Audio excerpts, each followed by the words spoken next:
Hello and welcome to, I just turned to the wrong page. Hello and welcome to um our Thoughts Determine Our Lives book club. I'm Kevin Jan Hughes, your host, and I am super excited to be going through this book. We've taken a couple of weeks off because there was weather conditions that I didn't want people driving in, and also I've been working on my counseling ministry. So last time we got together, though, we discussed humility as the crown of the virtues and discussed how to cultivate humility. And we discussed the fact that humility, like everything else, begins in the mind. So it is only by taking our thoughts captive and by choosing humble thoughts that we can cultivate humility. So tonight we're going to be talking about how our thoughts determine serving other people, what biblical servanthood is, how to help other people, and how to put others first. Which reminds me that last time I forgot my favorite quote from C.S. Lewis on humility. He says, "Humility is not thinking less of yourself, but thinking of yourself less." So, this is a really awesome quote on humility, but it actually perfectly ties in our discussion from last time to our discussion this time, which is on how humility um, becomes serving others. Before we get too far into it, though, I do want to let everybody know that next week we won't be able to have book club because I'll be attending a conference and I won't be able to host. And then the week after that, we will have book club, but it's going to be a little bit different because I'm going to have a guest speaker to talk about reading. He's a big Jane Austen scholar, and he's going to be talking about Jane Austen books and how to tie them into a Christian worldview. So I'm really excited to hear from him because, to be honest, I have never liked Jane Austen books. So I'm excited to give his kind of excitement of these books a chance to rub off on me. And then after that, we will come back and discuss monasticism, which I know is going to be Jeremiah's favorite of the discussions. So on page 91, we read, "Even as a child, I greatly desired to serve God. Even then, I knew that here on earth everything was some kind of service. Parents attend to their children, and children attend to their parents. Everyone serves someone else. That was when I decided that I wanted to serve God, since He is the parent of all mankind and the entire universe. One should serve Him who is the greatest of all. As a young child, I very much wanted to do that. When I grew older, I knew I could not tell my parents. They would never have given me their blessing. But when I came of age, I went to a monastery. My mother had fallen asleep in the Lord a long time before that, but my father was still living, and he objected. Even so, when I told him of my wish to receive the monastic tonsure, I asked his blessing, and thank God my father gave me his blessing." So we see that he had this desire to serve God, the first and the greatest, and this is essential, that in order for us to become saints, we have to learn how to serve God first and foremost. But we see also that he had this life of service towards others as well, starting with his parents. And this is where it's really important for us to learn obedience initially from our parents. And this is part of the task of parents, is to teach their children obedience. So in Deuteronomy 5:16 it says, "Honor your father and mother as the Lord your God commanded, and then you will live a full life in the land." So this is where we first learn how to serve others. This is where we first learn service, is within the context of the family. And usually, the first people that God gives us to serve is our parents. And even in adulthood, a point comes in adulthood where you become, and this is a really awkward stage of life, is that there comes a point where you kind of become equal to your parents. And this becomes an awkward stage of life for you and for your parents, because in both cases, you're not used to this being the dynamic.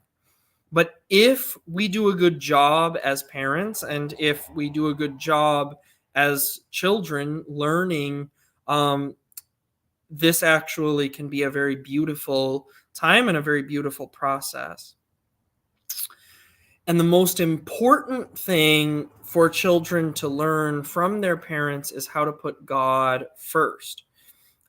Jesus gave us two great commandments. And so in Matthew 22:37-40, we read, "And then he said to them, 'You shall love the Lord your God with all your heart, with all your soul, and with all your mind. This is the great and first commandment. And the second is like it, you shall love your neighbor as yourself. On these two commandments depend all the law and the prophets.'" So notice that we serve God first, and that we first love God with all our heart, soul, mind, and strength. And then we are able to love our neighbors in the right way and to love them rightly. So this has to start with God because he's the Father of all, and then move out into serving others. Now, on page 91 and 92, St. Thaddeus takes this to a place that I don't see a lot of people being willing to discuss. And that is one of the ways that we serve our neighbors is by joining the military and serving our country. And by defending one another. So even if you don't serve in the military, you still have an obligation to defend one another. If you see, the kind of classic example is if you're walking and you happen to look down a dark alley and you see that there's, a man doing unseemly things to a woman, then you have an obligation to, assuming that you're a strong, man, you have an obligation to go and protect this woman from this man. Now, if you're a paraplegic, you probably have an obligation to call somebody who's strong who can go fight this guy, because that's not going to end well for anyone. But you have an obligation to act, and one of the ways that this plays out is in serving our country. So St. Thaddeus says, "We should defend one another, for we are brothers, especially we who are of one faith. There is an example of this in history. Once, when an official delegation of Constantinopolitan to the Saracens to negotiate peace, the Saracens argued that Christians disobeyed God's commandments. They said, 'Why do you Christians disobey Christ's command to love your enemies, but instead you fight and kill us?' Now a certain St. Cyril was part of this delegation, and his answer to the Saracens was, 'If in a certain law there are two commandments that must be fulfilled, which man shall be more righteous, he who fulfills both commandments, or he who fulfills only one?' The Saracens answered, 'He who fulfills both, of course.' Then St. Cyril replied, 'As individuals we forgive our enemies, but as a community we lay down our lives for one another. For the Lord has said, there is no greater love than this, to lay down one's life for one's neighbor. And as a community we protect one another and lay down our lives for one another. Not only is your aim to enslave us physically, but you also aim to enslave us spiritually by forcing us to leave the true faith. It is for this reason that we defend ourselves, and therefore this is justified.' Then there is also the example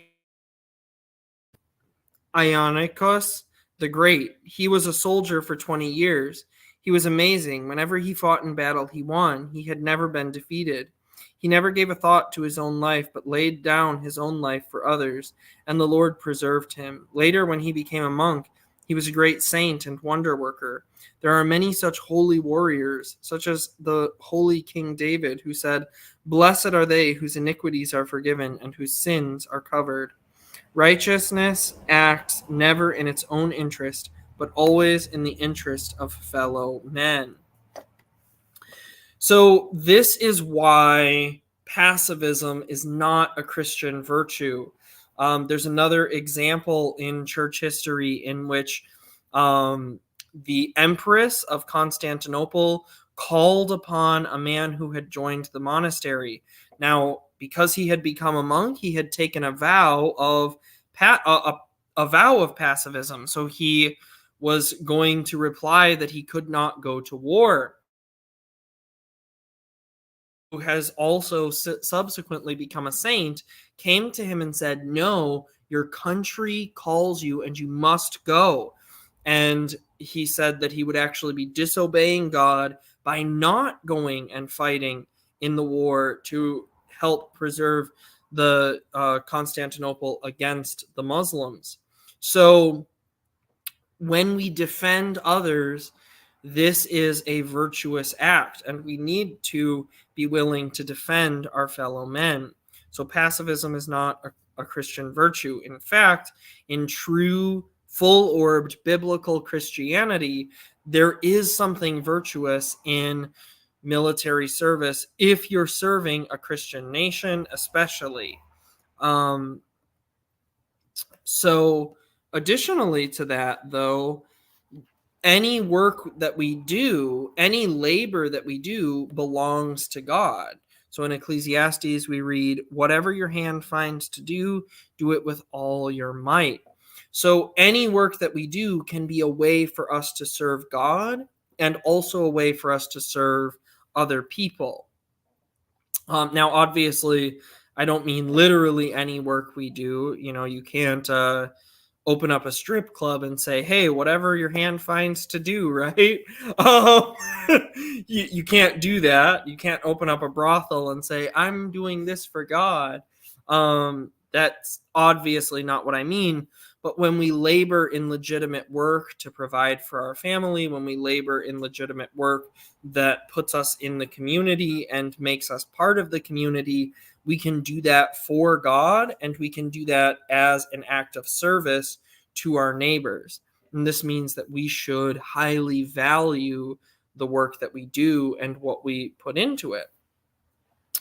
Now, I do want to distinguish this explaining from what's called the Protestant work ethic, because the Protestant work ethic is not an Orthodox doctrine. The Protestant work ethic comes out of a denial of the sacraments. The history of the Protestant work ethic essentially comes from the Puritans, who did not believe in the sacraments, and because they didn't believe in the sacraments, they sort of made work into a sacrament. And this became the Protestant work ethic, which led to capitalism. It led to feminism. It's an extremely problematic ideology, and it's extremely destructive to the human person, because the Protestant work ethic essentially denies the human dignity and turns us into nothing but workers, nothing but sort of agents of the system. So it's a very problematic ideology. Gender reveal. It's a worker. That's right. And so, on the other hand, though, we do believe in, Moldy Apple says, the Protestant work ethic turns you into an arbitrary unit of energy. That's exactly right. That's exactly right. That's very well said.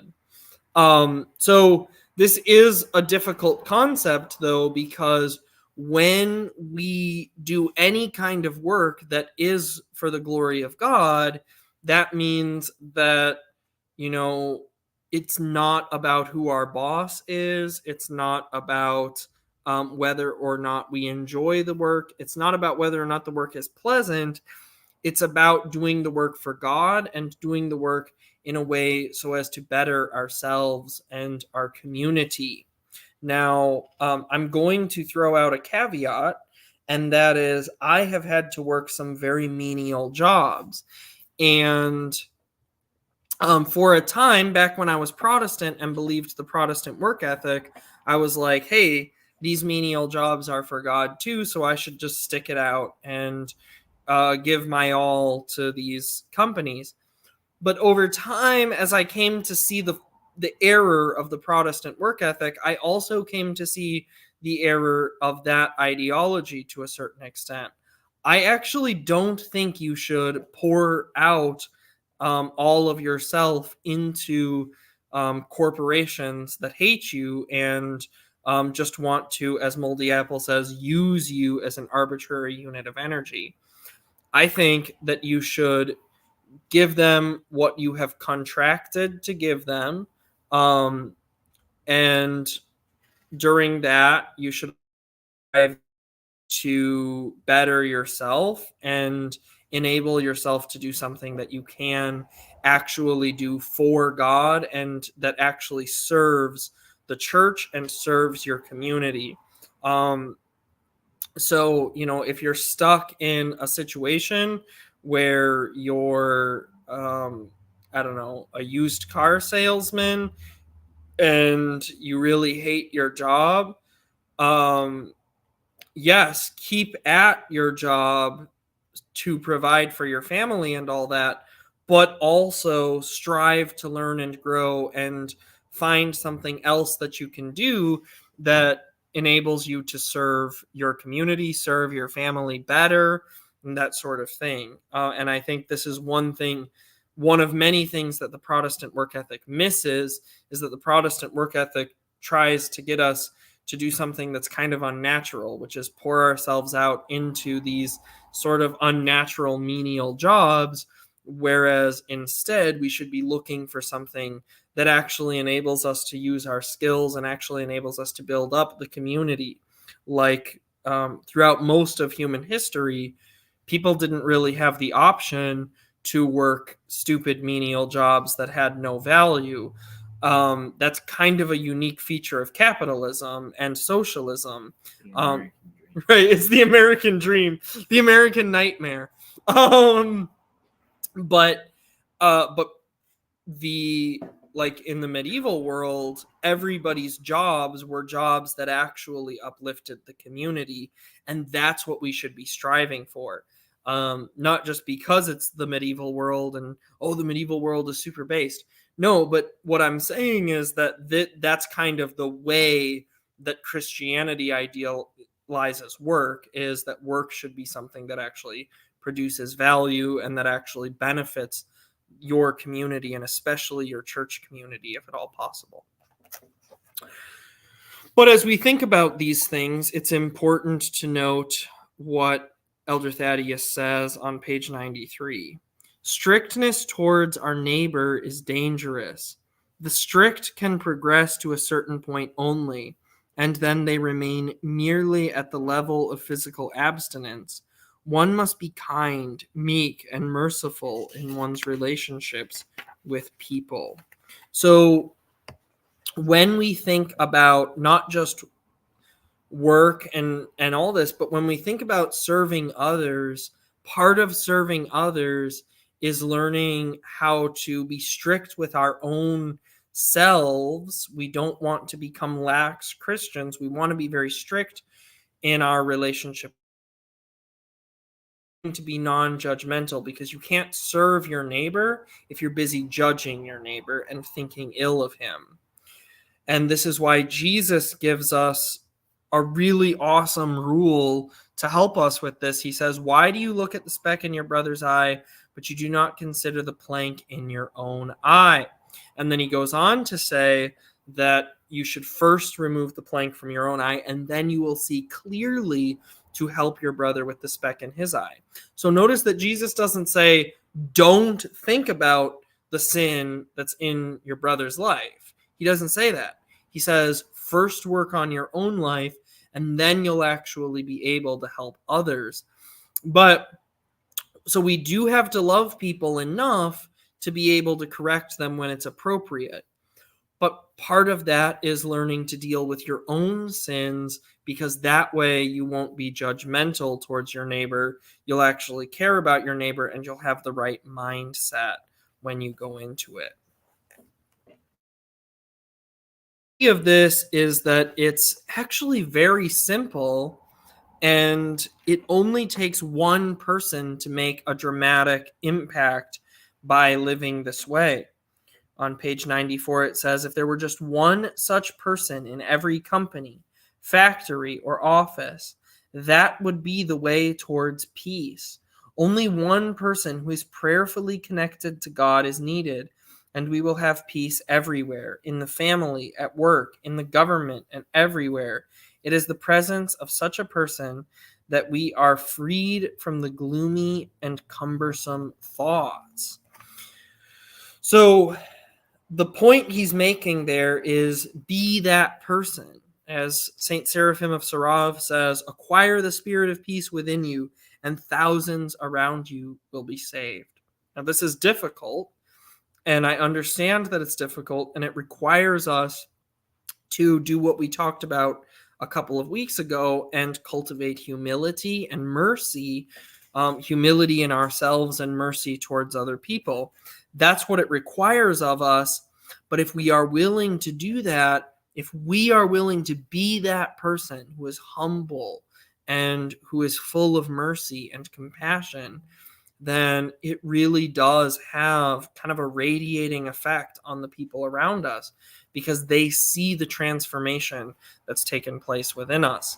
My wife recently said this to me, that she had seen these transformations in me and that it inspired her. And, and I only share that to say that when we choose to be that person and we choose to move forward, it does have an effect on those around us, even if we can't see it right away, because, there are some people grow at different paces and different things, and it can be difficult to discern what's happening in someone else's life, and that's why we never judge other people. But you can be confident that the work God is doing in you will radiate out and bless other people. And there's something to be said for when it comes to helping others. One of the reasons why we can't be strict with other people is because we have to learn how to listen to other people, how to have kind of an active listening, to be able to really get to know people and bring people into our family and become one with the people we love and care about.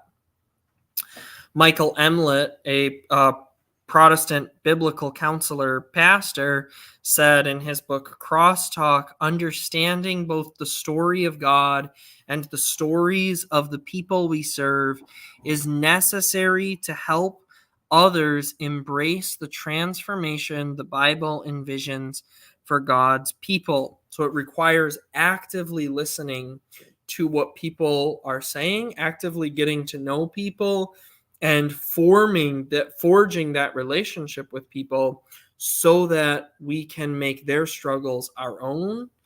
And then the beauty is that when we do this, we're also building a community that builds us up and makes our struggles their own. So this is why St. Paul says in Galatians 6:2 that we're to bear one another's burdens and so fulfill the law of Christ. We take up the mantle of responsibility and we help build up our neighbors. Now, with that said, we also have to know our limits. So you try to give people all of yourself, but you have to give them up to God, because you can't fix people. Only God can fix people. And we have to know what we are capable of, and we also have to know what we're not capable of, and understand that God has many people who he is working through, and it doesn't all fall upon us. And so understand your limits, understand that it doesn't all fall upon you individually, and it doesn't and ultimately none of us in and of ourselves have the power to change anyone else. We have to pray for someone, and we should pray for people before and after we talk to them, but we should pray for our friends, pray for our neighbors, pray for everyone that we talk to, and help lift them up as best as we can. And in all of these things, we always look to Jesus as our helper. And that's when we're in need, but also when we're helping others. We have to constantly look to Jesus and strive to bring people to him. Strive to not just lay people down before him, tell people, tell him about people is what I'm trying to say. And not literally lay them down. You're not like, I've got you now, hog tie them and put them before the icon. Although that might not be the worst idea for some people. That is why we must Father Thaddeus says, that is why we must always turn to him in prayer. That is our only source of comfort. Then we will be relieved of our burdens and the burdens of our neighbors' troubles as well, for we will have taken them all to our Lord. So we take on other people's burdens, but we don't keep other people's burdens. We take them to the Lord.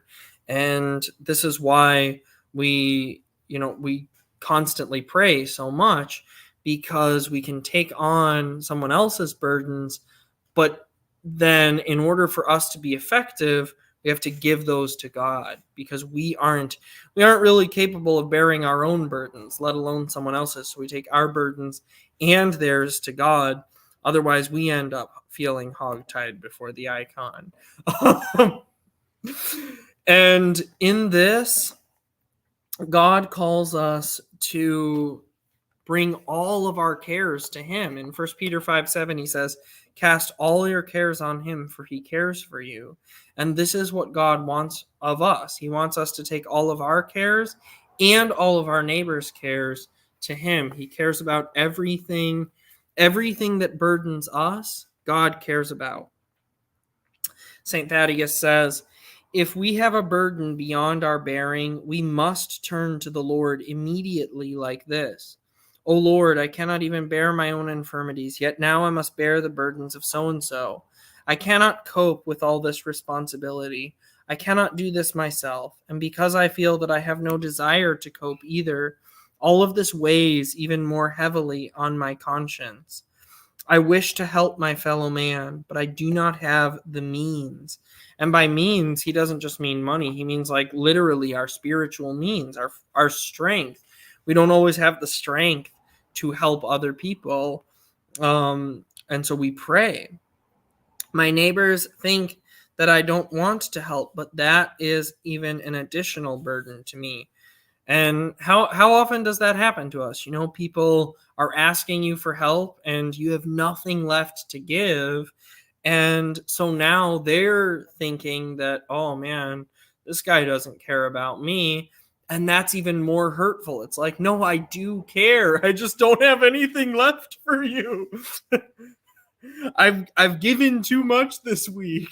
I can't do anymore. I need to go home.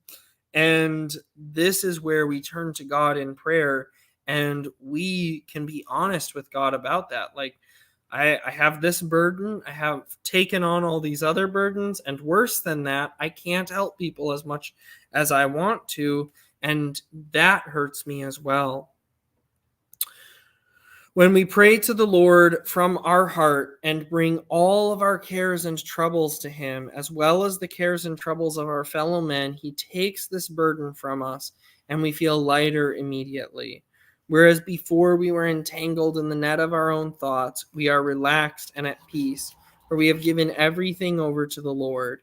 If we do not learn to do this, then we will become more and more burdened each day, and there will come a time when we will not even be able to talk to our fellow men.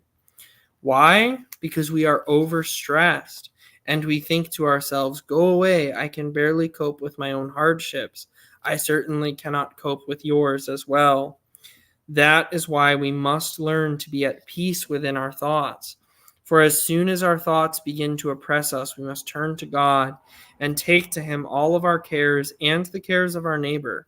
I always take my problems and the problems of those who come to me for advice to the Lord and to His most holy mother for them to resolve. And that is what they do.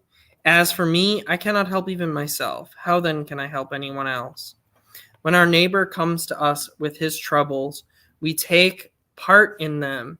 But if we do not know how to use and those of our neighbor to the Lord, then we bear this cumbersome burden in our own minds and hearts. And over time, we become as unbearably stressed and nervous. We become irritable, and we cannot stand our own selves, let alone other people around us, our family members, and of course our coworkers, and our life becomes miserable and stressed. Our nerves become strained. This is because we have not taught ourselves to let go of our thoughts. When our thoughts are at peace, our body will rest too. So the point is pray, pray, and pray some more. We bring all of our cares to God because He cares for us. We pour out ourselves to our neighbor, but God, and God pours into us the strength to go on.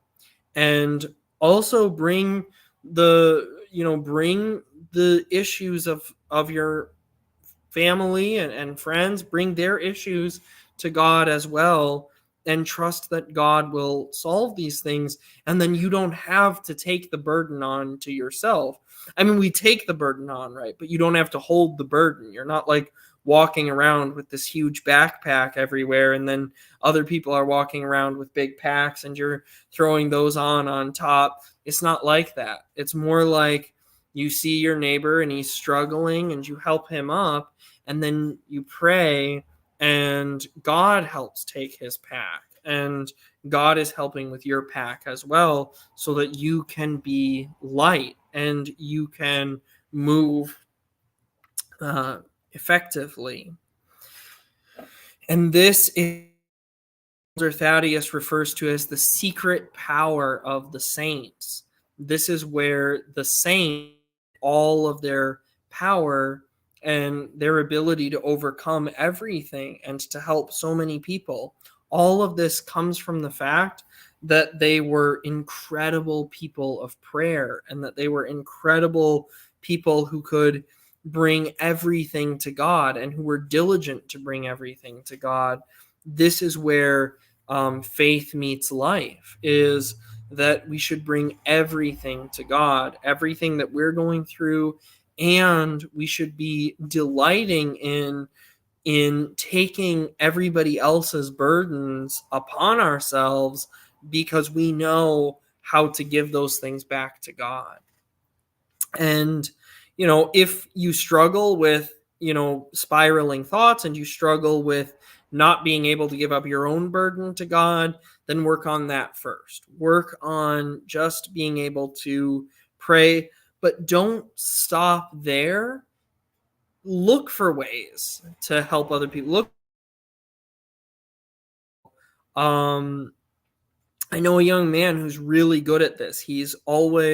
Recently he said to me that that whenever he's feeling like he like if he has a conversation with somebody and he feels like he hasn't really been listened to, he goes and finds somebody else and makes sure that he listens to them, so that they don't have to feel unlistened to and unheard. And I love that so much. I found that so inspiring when he said that, because it's just such a powerful example of how we're supposed to live as Christians, that we look for ways to help ease other people's burdens, and then we lift those things up to God. And when we do that, we find that our own burdens become lighter. So, don't be shy. God already knows everything. So bring everything to him. Don't hold anything back. Oftentimes we do. We think like, oh, God doesn't care about what's going on at my work, or God doesn't care about the fact that I really want to see this movie, or what God doesn't care about the fact that I really want to play video games. And we think that, but we're wrong. God cares about everything that matters to us because he cares about us. So pour out everything to God. Give all of your burdens to God. And if it's that you want time to play video games, or if it's that you want to do these things, pray about that to God. And soon enough, you'll be taking everyone's burdens because you'll want more things to pray about. You're like, I want everybody to tell me their prayer requests because I just want to take all this stuff to God. I just want to lay all of this stuff at God's feet.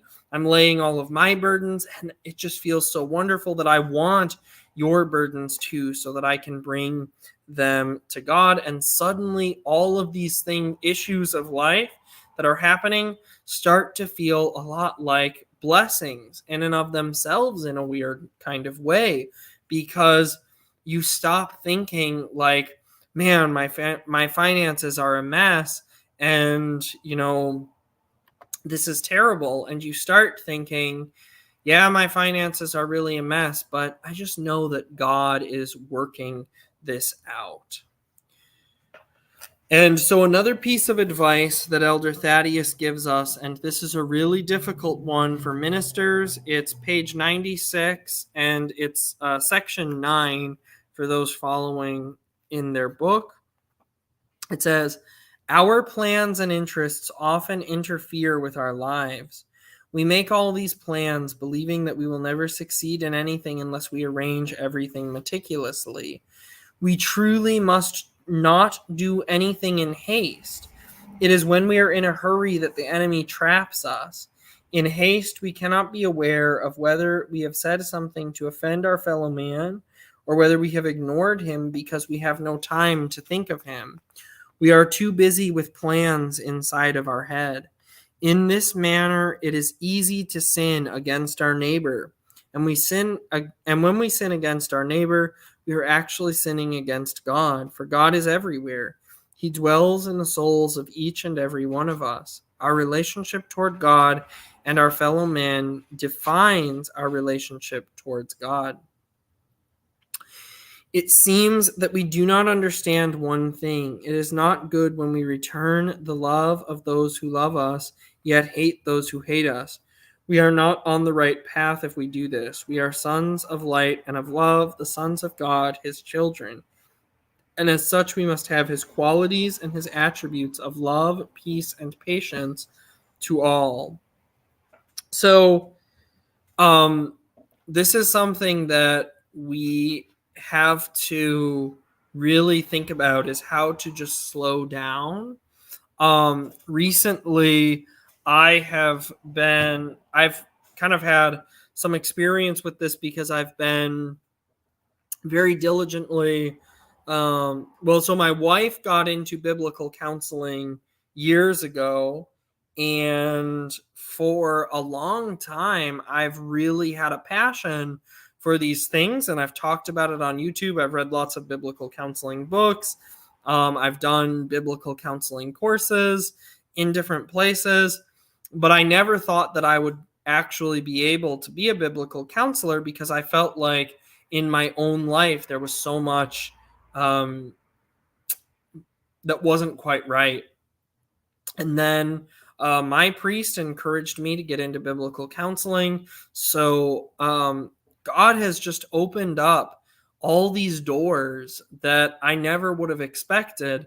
And so the point I'm making with that is, when we slow down and stop trying to meticulously work everything out in the way that we think it needs to be, God will just, he takes control, and you'd be surprised how much God will actually work things out. And I'm not saying that everything's just going to go smoothly for us because we're Christians. That's obviously not true. All of the apostles were martyred in violent ways.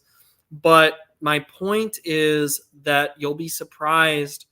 You know, a Protestant pastor once said, you'll be disappointed with what you can accomplish in a month, but you'll be astonished by what God accomplishes in your life over the course of 6 months or a year or 10 years. And that's really true.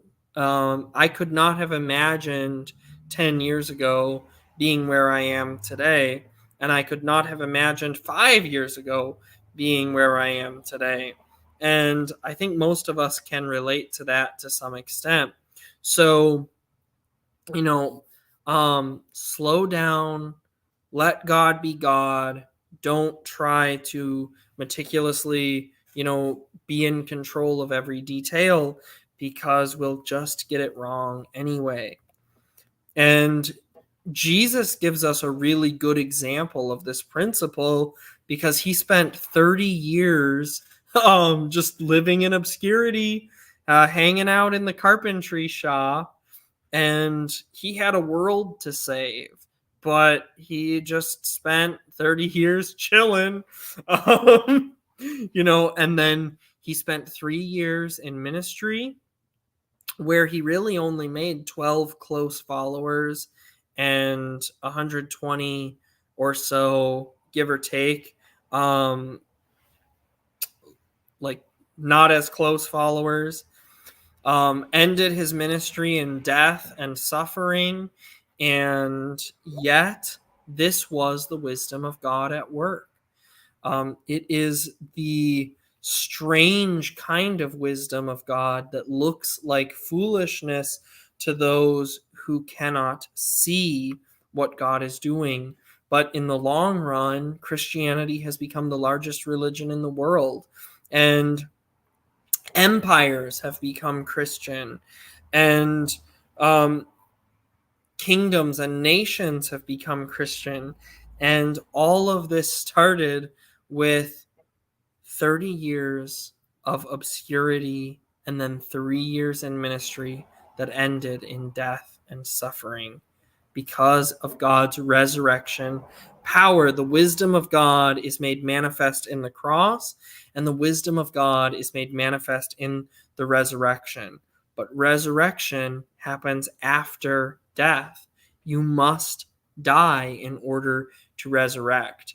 And this is true of our own will and our own passions as well. We have to put our selfishness and our self-service and our self-will to death in order to experience the resurrection power of God. And all of this happens in God's timing. So we have to submit to God's will in order to receive that. And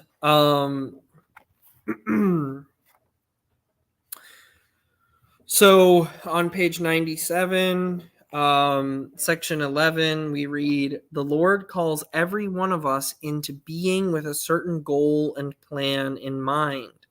Every little blade of grass on this earth has some kind of mission here. And how true this is of human beings. However, we often disturb and interfere in God's plan. We have the freedom either to accept his will or reject it. God, who is love, does not wish to take this freedom away from us. We have been given complete freedom, but we in our foolishness often have many useless desires." So God is sovereign over everything. He has established and created the world, but he also delights to give us freedom in how we interact with the world. And so God has a perfect plan for each one of us, but he desires us to live in cooperation with that plan and do what's called synergy, to bring our life into harmony with his goals and purposes. And this is why I always encourage people to pray the prayer of Saint Philaret of Moscow, because that prayer beautifully illustrates this idea of God sovereignly ruling over all things, and of God sovereignly bringing his will to pass, and that nothing happens totally outside of the will of God. Because even when people sin, God could prevent that sin, and he often does prevent various sins. But when he doesn't prevent sin, that is because he is working out his perfect will in ensuring that he always ensures that no sin happens in which he cannot bring about some form of redemption. So that's very difficult for us to understand because of the horrible things that happen. But remember that God prevents many other horrible things from happening, and God is in control, but he's also given us free will. And so he's in control, but he wants us to synergize with him to perfectly reflect his character and unite our will to his will. So God has a purpose and a plan, but he delights in us being united to him to fulfill that purpose and plan, not just doing whatever we want because, well, God could stop me from sinning. Well, right. And someday you'll have to give an account for all of the sins that you have committed, because you can't blame God that he didn't stop you, because if God stopped everything that we did, then that wouldn't really be freedom of will. So, Father Thaddeus goes on to talk about the fact that we need to have thankfulness in all things.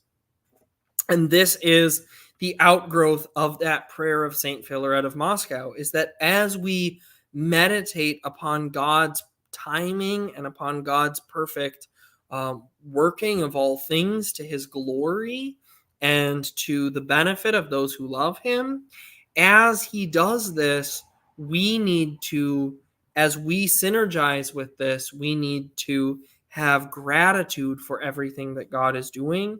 And so we need to have what I like to call an attitude of gratitude, that we look for things that we can thank God about, and we thank him every day. And I promise that if you start looking for things and start thanking God, what ends up happening is that you find more and more of these things. And even the trials of life, even the difficulties and struggles, when you meet them with a thankful heart, you cultivate this gratitude within yourself, and you cultivate a very different spirit of humility and of service to others. Now, we also have a constant struggle against the problem of fear. We have anxieties, we have fears that come into play when we talk about serving others, because serving others demands of us a kind of vulnerability. And so, shameless plug, I encourage you to watch my series on the book Running Scared by Ed Welch. I believe that book and that series of lectures does a great job of explaining how gratitude, humility, prayer, and trust in God are great weapons through which we can overcome our anxieties and our fears.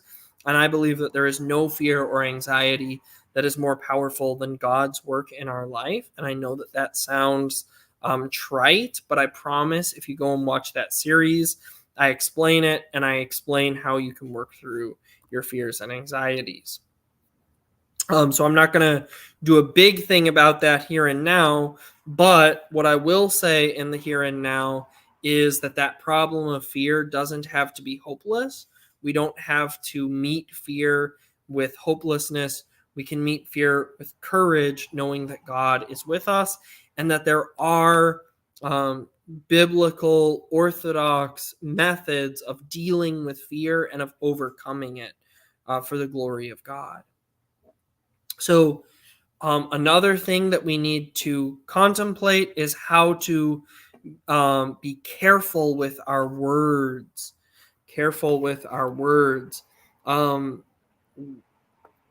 Once there was a businessman from China, and he was in a meeting, and all of the other people in the meeting were arguing and discussing certain plans and schemes and whatever. And there was this one Chinese businessman who was silent the whole time.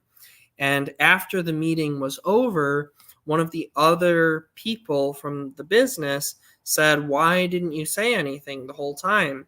And he said, "Because I was praying the whole time that God would show you guys the solution to the problem."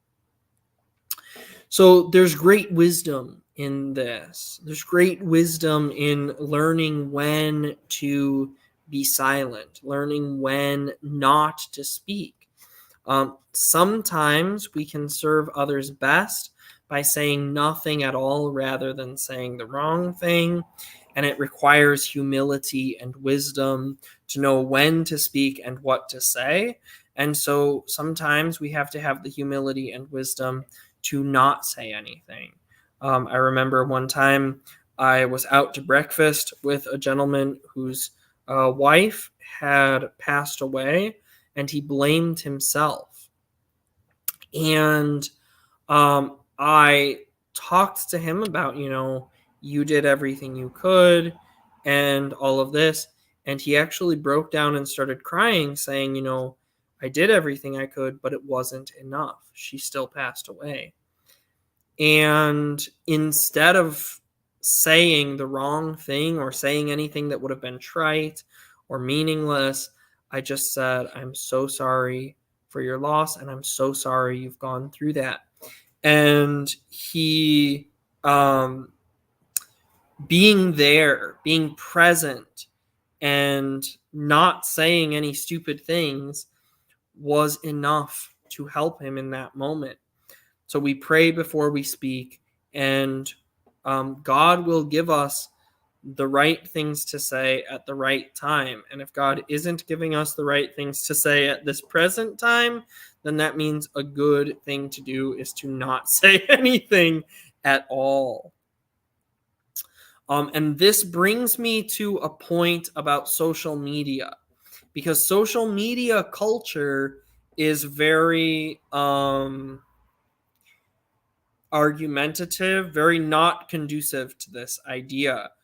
People argue, people constantly feel the need to express their opinions about every subject, whether they are informed opinions or not. So a priest friend of mine, Father Jonathan Ivanov, has excellent advice for all of us. He says, for every hour that you spend arguing with people, you should spend 1 hour in prayer for that person.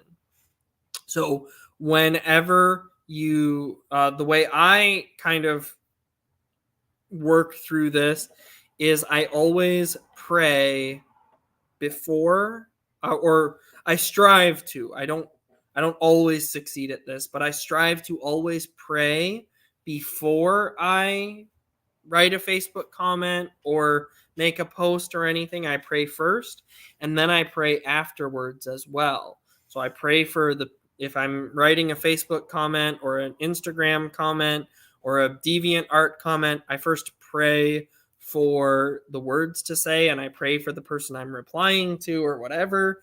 And then I pray again after the comment. So in other words, my goal is to pray twice as much as I type or speak.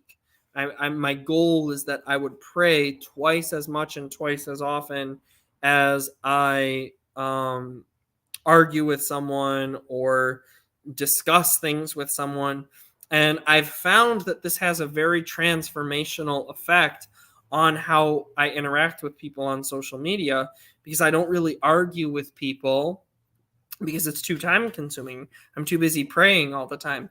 But also because I start to see these people differently. I stop seeing them as enemies to do battle with, and I start seeing them as people who God made, who maybe are in an unfortunate state of mind or whatever, but who need correction and love and kindness. And it also changes the way that you interact with people because God starts to help you see that first off, not all your opinions are necessarily in need of being proclaimed. And second of all, that not all of someone else's opinions are necessarily stupid. And third, that not everyone is ready and willing to receive correction. And so it's better to just say nothing at all rather than get into some long argument that goes nowhere. So that is our discussion for tonight. Like I said, next time we get together is actually going to be the week after next. So I think that's the 9th. Yeah, the 9th is going to be the next time we get together. And I have here that we're discussing monasticism, but actually I'm going to have a guest speaker. And then the week after that, we're going to discuss monasticism. So I know everybody's really excited about that, and I am too. In the meantime, please do share this with your friends so that they too can be freed indeed. God bless.